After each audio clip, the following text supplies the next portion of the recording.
Hey everyone, today I wanted to share with you an art unit that I am planning for my kids.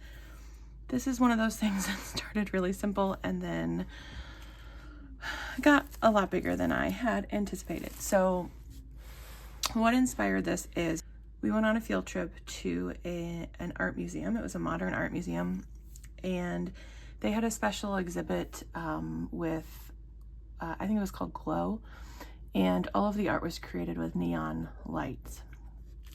And it was really fun and it was fascinating and all of that. And at the end, the kids got to do like some crafting, and it was one of those situations where there were a ton of kids, not enough supplies, not enough time. So my kids were like really bummed that they didn't get to finish what they were working on. And so I said, oh, it's fine. I'll just order some of the supplies and you guys can do more at home. So I bought some neon tape. This was one of the things that they had used. And they had some kind of neon pastels. I don't remember if they were oil pastels or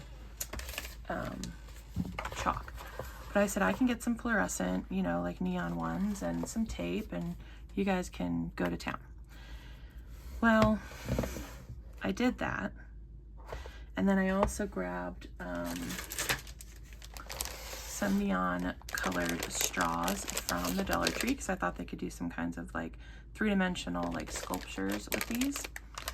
And they're going to do all that. They can use the tape and create. I got some black cardstock from Walmart. It was just this pack here.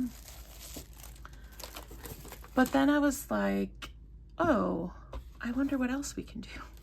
So I started practicing making art that looked like neon, and how do you do that? And so I thought that that would be the project that we would do. So I will show you that in a little bit, and I'll show you kind of how I did it. I'm not really an expert. I just kind of made it up as I went. But I thought I would show you some of the books that we're going to use and just kind of a rough outline of what we're going to do. So I found this book at the library, and it is called The Elements. It's a Scholastic Discover More.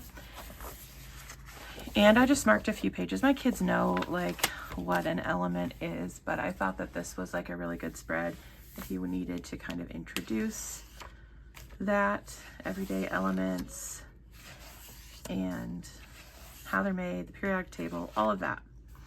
So I thought those were some really good pages. And then I marked in here some pages on the noble gases so that we can talk about neon and helium and argon and all of those ones that light up. And again, my son knows all of these, I'm sure, but I still just like the visual of this, so we'll just share what we know probably for this one.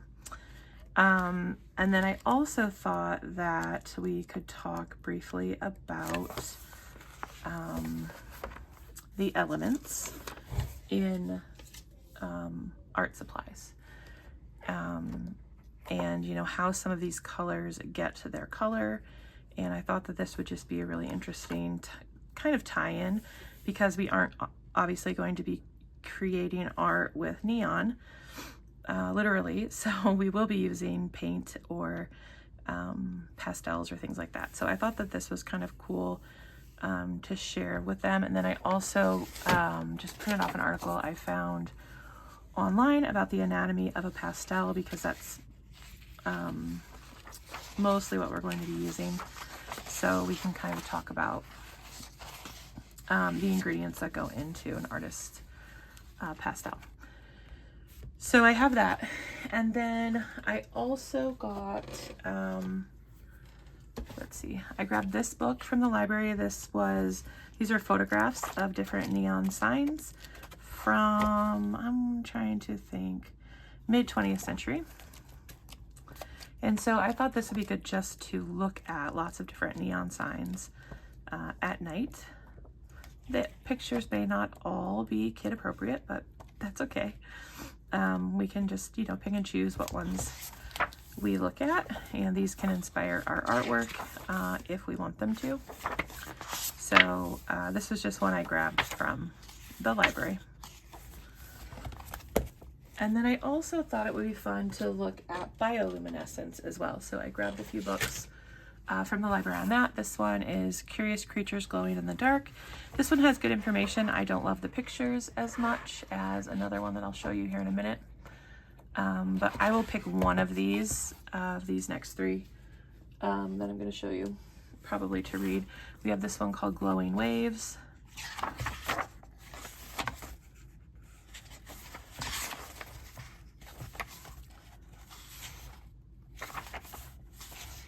So I thought that was kind of cool, and it has some really good, you know, like information in it. So I've got that one, and then this is probably my favorite. It's really big. I don't know if the whole thing's going to fit in the screen, but it's called Glow, The Wild Wonders of Bioluminescence. And I thought the illustrations on this are just beautiful, and it would be kind of cool to try to recreate some of these, although very difficult and probably well beyond our skill level. But this has a lot of really good information as well as really beautiful artwork. So I really liked this one as well. So those are kind of the books and articles that I have pulled to go with this. And then, like I said, we can build with straws. We can use just our neon pastels on our black paper. And then I also grabbed this from the thrift store. It was half off, so it was only $1. And I thought this was kind of cool. Maybe we could build this and then try to replicate it on our black paper with our pastels. This might be kind of a fun thing to try to do. I also just grabbed a couple of packs of glow stick like necklaces that we can kind of have some fun with creating maybe something as well. And then what we're going to do would probably just, I pulled just a bunch of our art supplies. So we have just different oil pastels. We have chalk pastels. We have, these are oil pastels, but they're water soluble. So you can lay them down and then use a paintbrush and water to kind of blend them. I think I have a clip of me working with these, which I will show you. I've got watercolor pencils. These are my favorite craft, or not craft, but art supply, which I won't let my kids use these, but I did create some art with these. These are water soluble, like pastels as well. Kind of like a crayon almost, but less waxy. They're also really expensive, so these two my kids don't get to use, but all of these are things that they can choose. And I have watercolor pencils that aren't as expensive that they can work with as well. And I'll show you kind of some of my some of the kind of samples that I created using the different mediums to kind of show them. So I wanted to try and see, okay, could I do it with watercolor colored pencil? So that's what these are, so that they can kind of see how that works. These ones I did with my, these are called Neocolor 2s. I did a bunch with, these are with like the chalk pastels. These ones, these are with oil pastels, I think.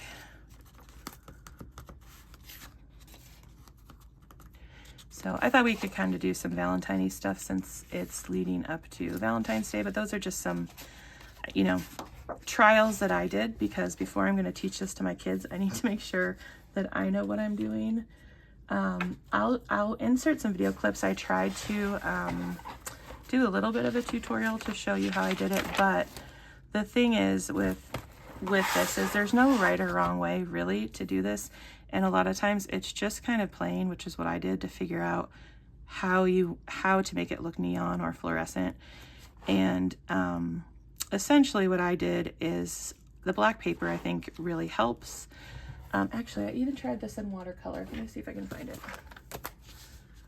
Not necessarily my best work, but I will show you as well. These were some that I did in watercolor. You can also just do it with like acrylic paint. Depending on the medium you use, the order in which you lay down your colors could change. So if you're doing paint, you're going to start with your dark color, then kind of lay your medium color, and then lay your white on top. Whereas these, I start with the white And I'll show you kind of in some video here, but I start with the white, and then I take my darker color all around the white, and then I go in with my lighter color and kind of blend it between the white and the dark, essentially. One little tip I have if you're doing this is to stand back from your art, because if your face is right down in it, a lot of times it doesn't look like you think it should look. But once you step away, it really does look like a neon light. So when I do this with my kids, I think that we are going to use the chalk pastels. Now, these are not their favorite thing to use. They don't like getting them all over their hands. But I ordered some kid size like latex gloves from Amazon. So I'm gonna let them wear those if they want. But I think that these kind of work the best and give the best kind of bang for your buck, and really just show up the best. You just have to be careful with these, because the more you blend them and the more you go over them, you're really just taking the product back off, and they can get messy really quickly. So, but anyway, I still think these are going to be the easiest to achieve, the neon looking artwork. So I think that's what I'm going to have them use. And then, like I said, once we do our kind of more formal official art lesson, then they can go nuts with anything else that they want to kind of play and create with. So that's kind of what my plan is. So I thought that I would share that with you. Like I said, we're going to do this, and I thought we would do kind of more of the Valentine spin on it, since that's kind of the next closest holiday. They'll want to try to recreate some of this as well, but that's going to be much more difficult. So I really think that just starting them with just a basic shape, or even just like a letter, like their initial of their name or something, just really simple to start, I think is going to be better. And then if they gain a little confidence and they want to try something else, great. If it doesn't turn out, at least they have their kind of initial project that they did. So anyway, I just thought I would share kind of some of the resources that I'm going to use to do this with my kids, just to kind of add a little to it, because I can't just leave it alone and do something simple. So anyway, that is what I've got. If you have any questions, you can let me know. I will add on some clips here of me creating some of them, so you can kind of get an idea for how I'm going to do it. But please note that I'm no expert in it. I kind of just made it up as I went and worked with it until I kind of liked the way it looked. So yeah, so if you have any questions, let me know, and I will put those clips of how I created some of the different images here.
All right, so that's everything. If you have any questions, leave them down below, and I would love to talk to you down in the comments.